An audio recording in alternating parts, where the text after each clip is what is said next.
آیا انسان اللہ سے دعا مانگتا ہے، زندگی بھر مانگتا رہتا ہے، اور اللہ زندگی بھر دعاؤں کو قبول کرتے رہتے ہیں، لیکن اس کو نظر نہیں آ رہا ہوتا،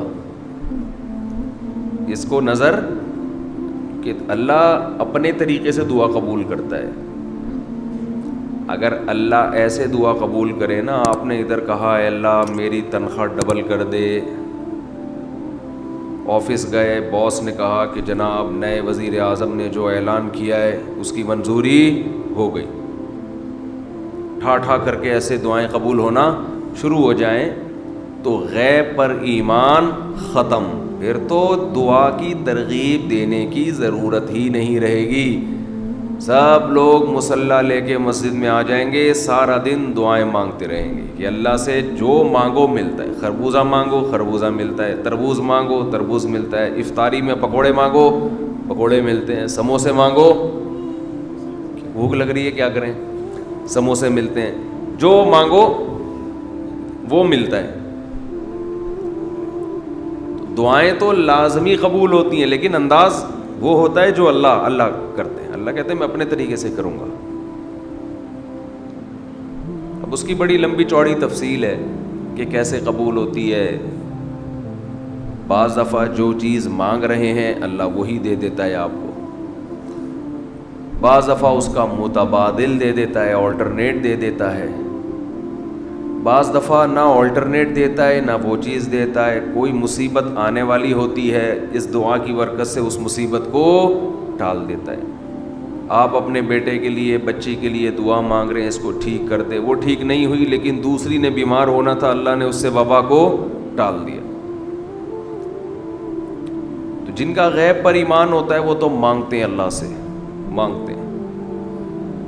پتہ ہے بھائی یہ ہو نہیں سکتا کہ جس خدا نے کہا ہے کہ میرے سامنے ہاتھ اٹھاؤ، حدیث میں آتا ہے اللہ میں اتنی غیرت ہے کہ جب کوئی اللہ کے سامنے ہاتھ اٹھا کے مانگتا ہے تو اللہ کو خالی ہاتھ لوٹاتے ہوئے حیا آتی ہے۔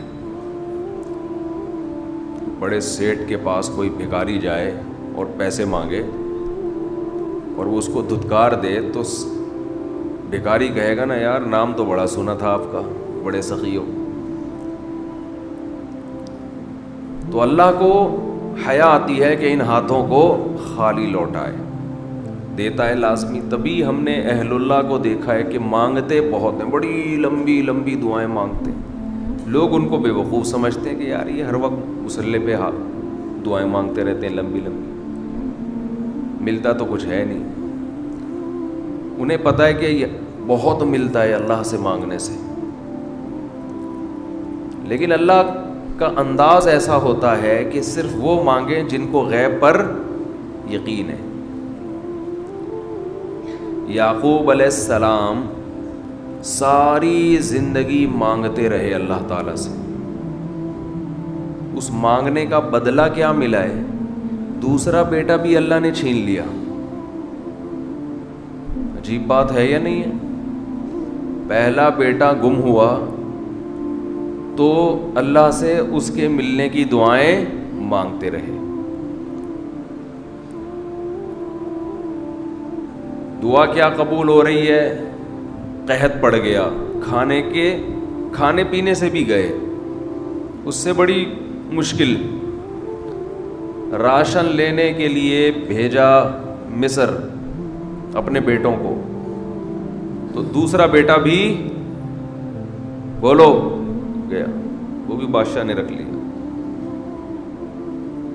روتے روتے آنکھوں کی بینائی چلی گئی۔ آپ کی اولادیں آپ سے کیا کہنے لگی؟ تاللہ تفتأ تذکر یوسف، اللہ کی قسم آپ یوسف کو ابھی تک یاد رکھا ہوا ہے، حتی تکون حرضا او تکون من الہالکین، آپ کی جان نہ چلی جائے۔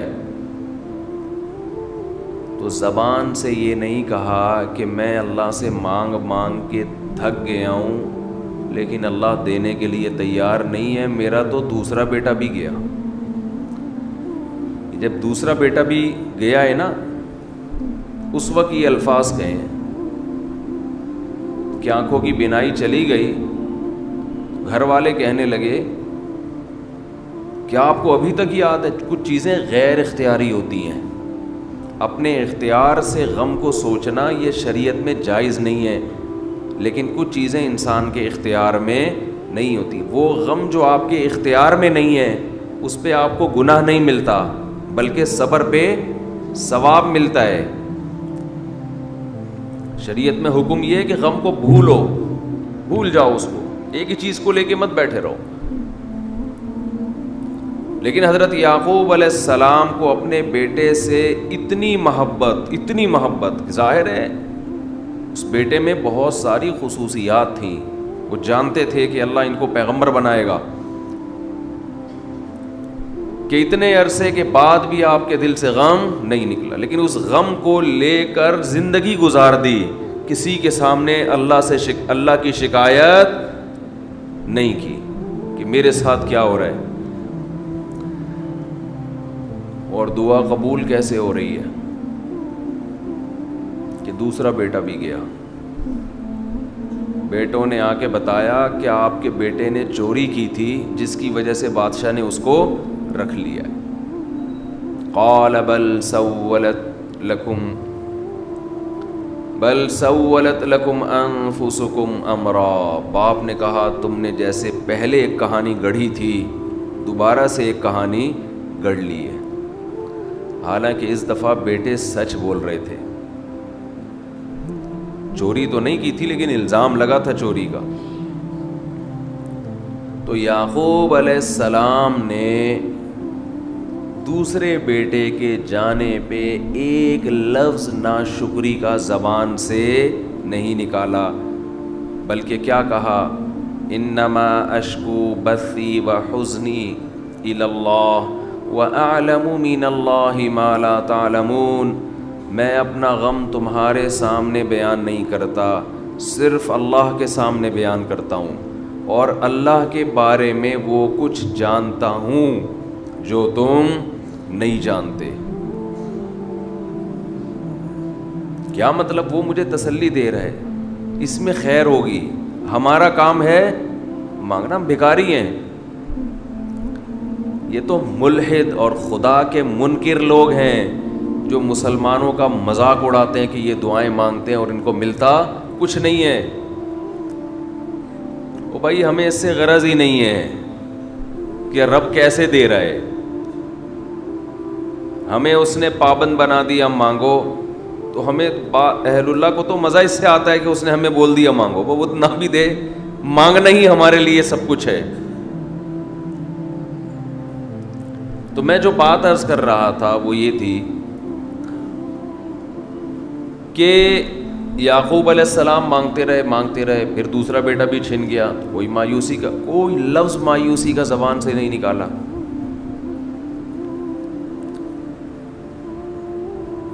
تو حدیث میں آتا ہے کہ ایک بندہ مسلسل دعا مانگتا ہے اور اللہ قبول کرتا ہی رہتا ہے, یہاں تک کہ یہ بندہ ایک دن زبان سے ایک لفظ نکالتا ہے, کیونکہ اس کو قبول ہوتے ہوئے نظر نہیں آ رہی ہوتی نا دعا.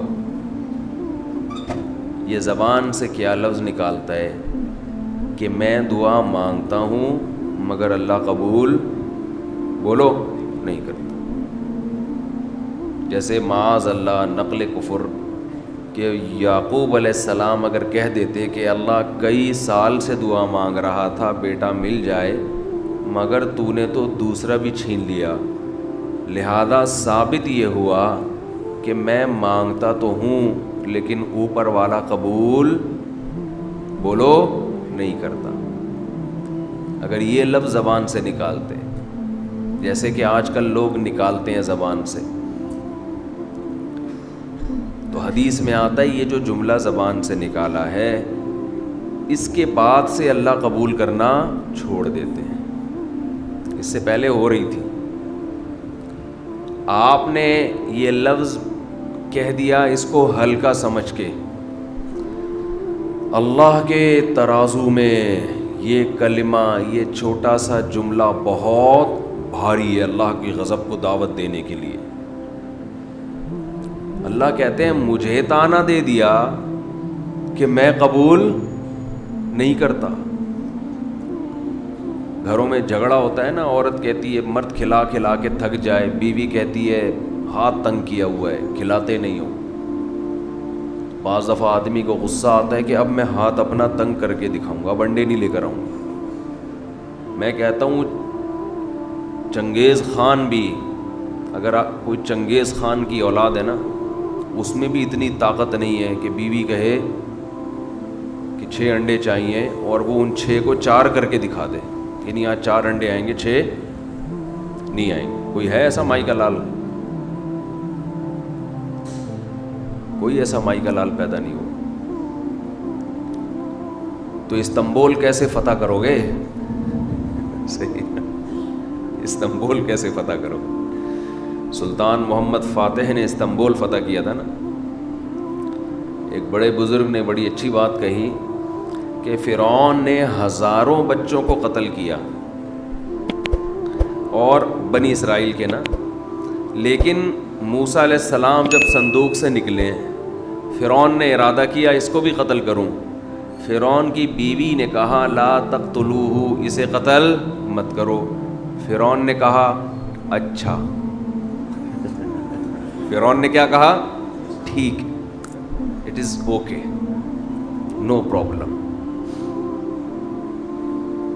سمجھتے ہو؟ تو یہ ہمارے لیے بڑی تسلی کی بات ہے, یہ ہمارے لیے بڑی تسلی کی بات ہے کہ جب فرعون جیسا آدمی گھر میں فرعون نہیں تھا تو ہم اور آپ کس کھیت کی مولی ہیں یار.